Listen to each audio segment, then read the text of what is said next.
শুনছি নাই মোক কোৱা মোৰ টিউচন এবাৰ ইচ্ছা নহয় গৈছে ঘৰত গালি খাই দিয়াৰ কাৰণে আহোঁ মই স্কুলত বুজি নাপাওঁ আৰু টিউচনত বুজি পাম নে মই কি কোৱা ভুকুৱা তই গিলা ঐ জয় জয় এখন হৈ যায় টিউচনত এই দুদিন মাত্ৰাই দেৰি হৈছে টিউচনত যাবা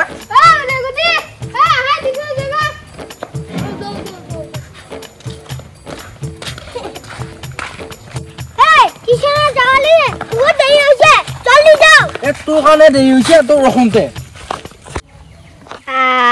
তই গোটেইকেইটা শ্ৰেণীতে কেনেকে পাৰা ঐ আমি ইমান বছৰ দীঘলত ফেইল কৰিয়ে যাই আছো ইমান পঢ়িব পাৰা নাই তই কাকো নামাতাও নিচিন্তাও চাচো কি গান দেখোন বৰ লেতেৰা হৈ আছে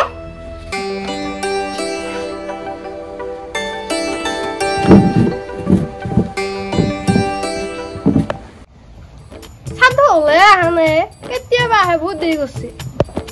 ছাৰ আহিব দে কিবা এটা কৰি আছে ছাৰে আইছে নহয় গোটাইটা হা গুড মৰ্নিং ছাৰ কি কয় গুটি তই গুড মৰ্নিং হৈ থকা নাই গুড আফটাৰনুন হৈছে হাই গুটি এতিয়া গুড মৰ্নিং নহয় নহয় গুড আফটাৰনুন কি যি ক তই তোক অলপ ভালকে শিক্ষা দিবা ল'বই মই মনা আইছা আচ্ছা আচ্ছা তহঁতে যি এই গৰমৰ বন্ধত যি টিউচনত নাহিলি কিয়া ইমান দিন ধুনীয়াকে গৰম বন্ধ পালি তেতিয়া টিউচন কৰিব নাহিলি যেতিয়া স্কুল খুলছি তেতিয়া গোটেইকেইটা আহিছা টিউচনত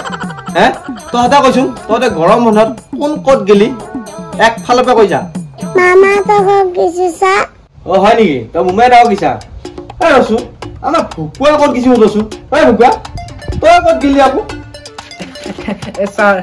মোৰ আইতাৰ বায়েকৰ জীয়েকৰ বিয়া আছিল ছাৰ তই নো আইতাই ইমান কুমা বংশ বিচাৰি কুমা খাই আছা নাই হয় ছাৰ মায়ে কৈছি মই বোলে বেলেগৰ কাজত নেগিলি মোৰ বিয়াটো কোনো নাই সেইকাৰণে যাব লগা হ'লে আছে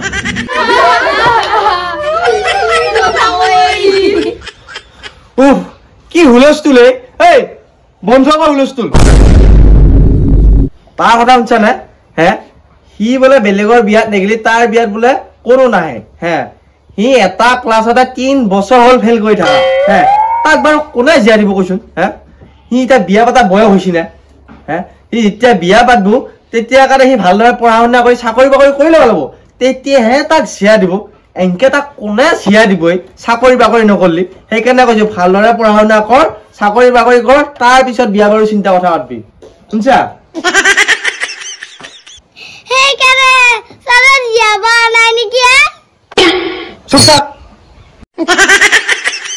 গুটি তই এইকেইদিন কিয় অহা নাছিলি কৈছোন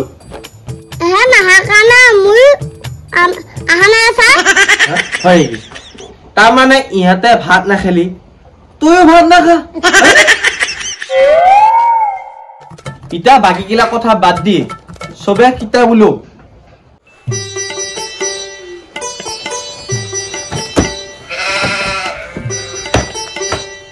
তহঁতক আজি মই প্ৰশ্ন সুধিম তহঁতেনো ঘৰৰ বন্ধত কিমান পঢ়া শুনা কৰছা হে ছাৰ কি বিষয়ে প্ৰশ্ন দিব ছাৰ আজি তহঁতক কেইটামান ডাঙৰ ডাঙৰ জিকে প্ৰশ্ন সুধিম হে আৰু মনা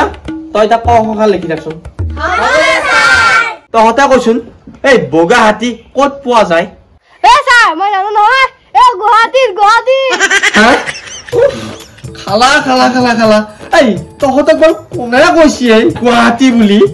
গুৱাহাটীৰ পিছফালে হাতী আছে সেইকাৰণে অনুমানিক কৰি কৈছো গুৱাহাটী বুলি তই বৰ ভাল অনুমান কৰছা দেই হে ঐ ইটা কৈছোন ৰেডিঅ' কোনে আৱিষ্কাৰ কৰিছিল মই জানো ছাৰ হয় নেকি দে দে তই কৈছোন ছাৰ বেলেগ দেশৰ মানুহে খালি খালি খালি শুনছা গুটি তই মোৰ মাথাটো খালি তহঁতে বাৰু গৰম বন্ধত মুখাহে পৰিছা হয়নে এই তহঁতক মই এইবাৰ লাষ্ট প্ৰশ্ন কেইটামান সুধিম তহঁতৰ ভিতৰত যোনে শুদ্ধ দিয়া আৰু তাকে মই বহি এটা দিম হ'বনে ৰেডি আছা তো এই খা বস্তু দিলি তহঁতে খাৱাৰ লগে লগে শেষ হৈ যাব যদি বহি দিওঁ তহঁতে সেয়া ভাল ভাল বস্তু লিখি থ আৰু তহঁতৰ এটা কথা কওঁ তহঁতে যে এই বাহিৰা চিপছ টিপছ এইবিলাক খাই থাকা ইমান ভাল বস্তু নহয় সেইবিলাক কিছুমান বেমাৰ উৎপন্ন হয় সেইকাৰণে তহঁতে চিপছ টিপছ অকণমান কমকৈ খাবি শুনিছানে তেতিয়াহে তহঁতৰ শৰীৰটো ভালে ল'ব বুজিছানে নাই এটা কথা পাইছোৱে মই এইফালে টাউনত যাব লাগে আজি নেগেলি নহয় আৰু এইফালে দেৰিও হৈছে তহঁতক আৰু আজি পঢ়াই নাখো আজি গোটাই বাহিৰা কথা পাতি থাকোঁতে বেছি সময় গ'ল তহঁতে আহা কালি ভালকৈ পঢ়া শুনা কৰিবি আৰু মই ভালকৈ তহঁতক পঢ়াম আজি এতিয়া গৰম বন্ধ খোলাৰ পিছত ক্লাছটো ইমান ঠিক নহ'ল তহঁতে এতিয়া লাহে লাহে ঘৰত যা আৰু ভালকৈ যাবি আৰু হুলস্থুল নকৰিবি দে শুনিছানে নাই যা গোটাই এতিয়া তহঁতৰ কিতাপ কানি লৈ পেলাই যা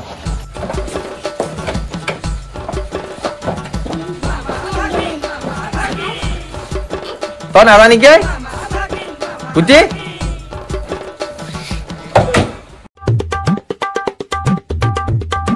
উঠি তই টিউশ্যনত যাই আছা নাই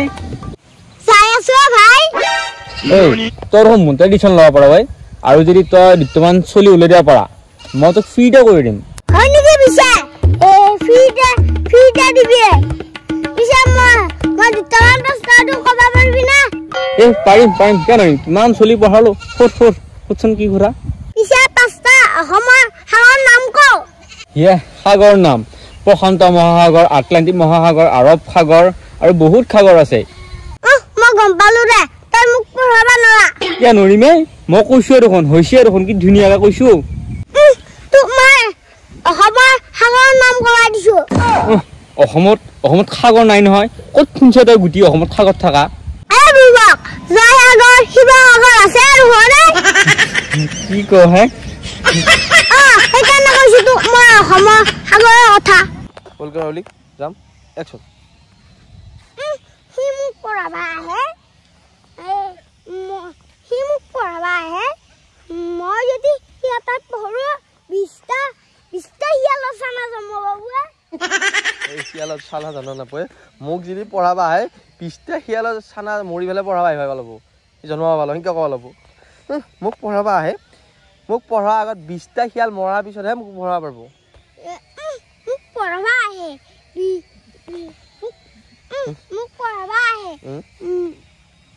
মই কৈছো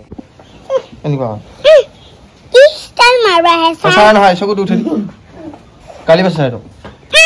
একো নকবি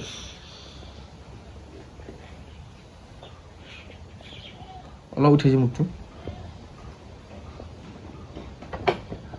হাঁচো কৈছে ডাইৰেক্ট কৈ থাকছো